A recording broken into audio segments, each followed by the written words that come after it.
Okay, today we're looking at a 2022 Lusso 23-foot Ultra Lounge. That's the layout with a 200 Merc, fuel injected.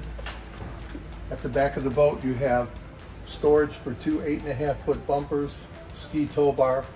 You've got your chains, very nice. Storage in the back, you can either use that for beverages or for an anchor. This is your Ultra Lounge. Turns into a bench to seat 6 people. It also turns into a forward lounge, a rear lounge, and a full flat lounge. Dual captain's chairs, high back with armrests. Very nicely stitched. It's all hand stitched. Dash is very nice. Your helm comes with digital throttle. Push button start. Hertz stereo, Simrad, full instrumentation, charging.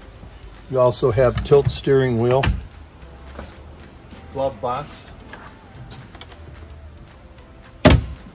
table that folds away. You can see your subwoofers in there, connected to a 1500 watt amp, in-floor storage, doggy dish, 2 forward-facing lounges with armrests, and right here you have a anchor storage locker.